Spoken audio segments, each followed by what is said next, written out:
सोनामुखी, हरड़, मुलेठी जैसी अनेक जड़ी बूटियां और हजारों वर्षों का प्राचीन आयुर्वेदिक ज्ञान इस एक बोतल में समाया हुआ है। कायम टैबलेट, आपकी खुशियों का साथी। 7 दिन और आधी हो गई कीमत। पिछले 7 दिन में चांदी की कीमतें हाई लेवल से आधी हो गई है। मल्टी कमोडिटी एक्सचेंज यानी कि MCX के मुताबिक 29 जनवरी को चांदी ने 4,20,000 रुपए का ऐतिहासिक आंकड़ा छुआ था, लेकिन उसके अगले ही दिन चांदी की कीमतों में भयानक गिरावट आई और लगातार 3 दिन तक कमी देखी गई। हालांकि कारोबारी सत्र के 2 दिनों में चांदी में तेजी जरूर आई, लेकिन अब ये लगातार गिरावट का सामना कर रही है, जो अब भी जारी है। MCX पर चांदी 7 दिन के कारोबारी सत्र के लो लेवल पर पहुंच गई और कीमत 2,29,187 रुपए के लो लेवल पर है, यानी हाई लेवल से चांदी 1,90,000 रुपए तक सस्ती हो गई। हालांकि चांदी 3% 7,315 रुपए की गिरावट के साथ अब 2,36,500 रुपए पर ट्रेड कर रही थी।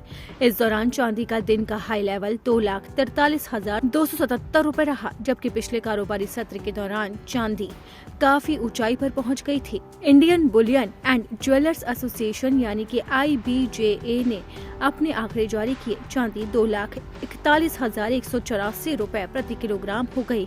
पिछले दिन इसकी कीमत 2,52,232 रुपए थी, यानी इसमें 11,048 रुपए की भारी गिरावट आई। और अगर हम 29 जनवरी के IBJA के रेट की बात करें तो चांदी ने 3,79,988 रुपए का ऑल टाइम हाई रिकॉर्ड छुआ था। वहीं अगर अब के रेट के हिसाब से बात करें तो 1,38,800 रुपए तक गिरावट आ चुकी है। केडिया एडवाइजरी के डायरेक्टर अजय केडिया का मानना है कि अभी चांदी की गिरावट खत्म नहीं हुई। उनका कहना है कि इसका सबसे बड़ा कारण चीन में लूनर न्यू ईयर सेलिब्रेशन है, जो 17 फरवरी से शुरू होकर लगभग 25 फरवरी तक चलेगा। लूनर न्यू ईयर के दौरान चीन में बाजार और फैक्ट्रीज बंद रहते हैं, जिससे कमोडिटी की डिमांड काफी गिर जाती है। चांदी की मांग घटने से कीमतों पर दबाव और बढ़ सकता है और वो अंदाजा लगा रहे हैं कि चांदी 2 लाख रुपए के नीचे आ सकती है। चांदी पहले से ही कहीं ज्यादा सस्ती हो चुकी है और इससे जुड़े निवेशक, ज्वेलर्स और होलसेल मार्केट में बैठे लोग बेहद सतर्क नजर आ रहे हैं। अगर गिरावट जारी रहती है तो ये ट्रेंडिंग और ज्वेलरी खरीदारी दोनों को प्रभावित कर सकती है।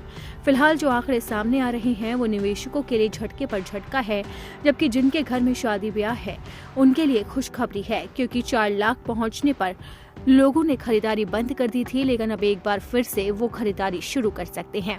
इसी के साथ ही अगर बात करें सोने की, तो सोने में भी गिरावट का दौर जारी है और लगातार ये दूसरा दिन है जब सोने में गिरावट देखी गई है। तो अब देखना होगा कि आखिरकार इन दोनों कीमती धातुओं की कीमतें और कहां तक जाती है।